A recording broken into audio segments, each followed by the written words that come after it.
فقال النبي صلى الله عليه وسلم من صام رمضان إيمانا واحتسابا له ما تقدم من ذنبه اور كما قال عليه الصلاة والسلام. میرے بزرگ اور دوستو، آج ہمارے برخوردار ظہور سلام صاحب کی طرف سے یہ افطار کا انتظام ہے. حدیث شریف میں آتا ہے کہ جو کسی روزے دار کو افطار کرائے گا اس کو اس روزے دار جیسا ہی ثواب ملے گا اور اس روزے دار کے ثواب میں ذرا کمی نہیں کرنا ہے. صحابہ کرام نے پوچھا کہ اللہ کے نبی صلی اللہ علیہ وسلم ہمارے پاس اتنا کچھ نہیں ہے کہ ہم افطار کرائیں. تو آپ نے فرمایا کہ اگر پانی کے قطرے پر افطار کرا دیتا ہے یا دودھ کے قطرے پر افطار کرا دیتا ہے، دودھ پر افطار کرا دیتا ہے، اس کو بھی اجر مل جاتا ہے. اور اگر روزے دار کو پیٹ بھر کے کھلا دیتا ہے، آپ علیہ السلام نے فرمایا کہ قیامت کے دن جب وہ حوض کوثر پر آئے گا تو میں اپنے ہاتھ سے اس کو پانی پلاؤں گا، اس کے بعد اس کو کبھی پیاس نہیں لگے. بہرحال یہ اللہ تعالیٰ نے رمضان کا مہینہ ایمان والوں کو بڑی نعمت عطا فرمائی ہے، بہت بڑی نعمت. ایک ایسا مہینہ ہے کہ جس کے دن کے انوارات الگ ہیں، رات کے انوارات الگ ہیں.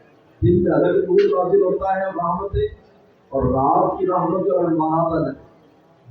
اس لیے دن کا تعلق روزے کے ساتھ اور رات کا تعلق قرآن کے ساتھ ہے. شان رمضان الذی انزل فیہ القرآن، رمضان کے مہینے میں قرآن نازل کیا گیا.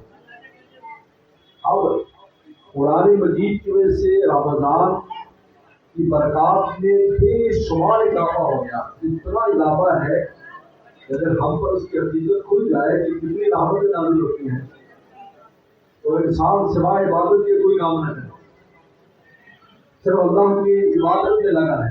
اس لیے اتنی ہمیں آپ اس رحمتوں کا اندازے سے کر سکتے ہیں. ہم کوئی بھی کام کرتے ہیں، کوئی نفلی کام کرتے ہیں، سبحان اللہ پڑھتے ہیں، تلاوت کرتے ہیں، درود پڑھتے ہیں، اس پر ہمیں فرض کا ثواب ملتا ہے، اور ہر فرض کے اوپر ہمیں 70 فرضوں کا ثواب ملتا ہے. ایک نماز جو آپ پڑھتے ہیں 70 نمازوں کے برابر شمار کی جاتی ہے. یہی رحمت ہے. رحمت اور برکت کسے کہتے ہیں کہ تھوڑی چیز پر زیادہ نفع ملے، اسے کہتے ہیں رحمت اور برکت. یہ کام تو تھوڑا ہے لیکن برکات زیادہ ہے، اس پر اجر زیادہ ہے. اور آپ نفل کر رہے ہیں، حالانکہ نفل جو ہے قیامت کے دن ایک فرض کو مکمل کرنے کے لیے انسان کے سینکڑوں نفل لگ جائیں گے. حدیث میں آتا ہے کہ اللہ تعالیٰ فرض نماز کہہ کے پیش کرو، کہہ گے یہ نماز صحیح نہیں پڑے گی فجر کی وجہ سے. اللہ فرمایا کہ اس کے اندر سنتیں ڈالو اس کو پورا کرنے کے لیے تاکہ یہ صحیح ہو جائے. سینکڑوں سنتیں ایک فرض نماز کے لیے لگ جائیں گی. آپ اس سے اندازہ کریں کہ اب رمضان میں وہی 2 سنتیں جو ہمیں فجر کی وہ فرض کے برابر ہو جاتی ہے، اور جو 2 فرض پڑھتے ہیں وہ 70 فرضوں کے برابر ہے. اب اندازہ نہیں، یعنی زمانے میں کوئی چیز نفلی نہیں ہے، ہر چیز فرض ہے. آپ سبحان اللہ کہہ رہے ہیں، فرض کا ثواب ملنا ہے.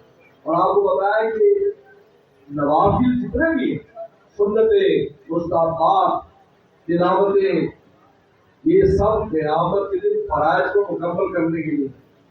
اور یہ زمانہ یہ ایسا برکتوں والا زمانہ ہے، ہمارا ہر نفل فرض ہے اور ہر فرض 70 فرض ہے. اسی لیے پیغمبر صلی اللہ علیہ وسلم نے اتنی سختی فرمائی. آپ نے فرمایا کہ جو آپ کے رمضان پائے اور اس کی بخشش نہ ہو، جو نہیں سب بردار وہ ہلاک ہو جائے. آپ نے فرمایا کہ آمین وہ ہلاک ہو جائے. بظاہر جو وقت باقی بچا ہے اس لیے میں اور آپ کوشش کریں عید کی منانے کی بات کو دعویٰ نہ دیں. تو آپ نے ہم نے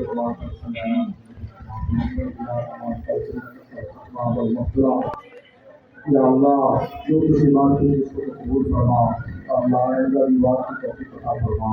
اللہ ہر طرح کی آپ کی نصیب فرما. اللہ ہمارے دوست ظہیر اسلام صاحب کو بہت برکت نصیب فرما، ان کے بال بچوں کو گھر والوں کو برکت نصیب فرما، جتنے دوست احمد یہاں پر آئے ہیں سب کو برکت عافیت نصیب فرما، اس رمضان کو ہم سب کے بہت خیر و برکت نصیب فرما، یا اللہ مبارک فرما، یا اللہ رات کی برکتوں سے بھی اور دل کی رحمتوں سے بھی، اور یا اللہ ہمیں مستقل ہونے کی توفیق عطا فرما، ہماری اولاد کو مستقل ہونے کی توفیق عطا فرما، اللہ ہمارے ملک پاکستان پر نگاہ فرما، اللہ پاکستان کی حالات بڑے بزرگوں ہیں، یا اللہ آپ کے علاوہ کون ہے درست کرنے والا، اللہ پاکستان کے حالات کو درست فرما، پاکستان کے حالات کو درست فرما، یا اللہ ہماری جو بھی ضروریات ہیں حاجات ہے اپنے خزانوں سے ہماری حاجات کو ہماری ضروریات کو پورا کرنا، یا اللہ ہم سب کی حاجات کو پورا کرنا، ہماری عزت روٹی کو برکتیں پیدا کرنا، قرضوں کے بوجھ کو دور کرنا، ہمارے شہر پر بھی اپنی رحمت خاص نازل فرما،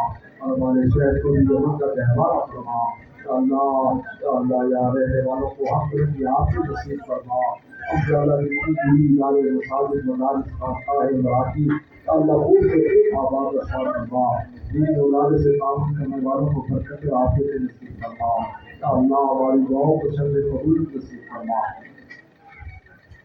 ربنا تقبل منا انك انت السميع العليم، صلى الله تعالى على سيدنا محمد وعلى اله وصحبه اجمعين.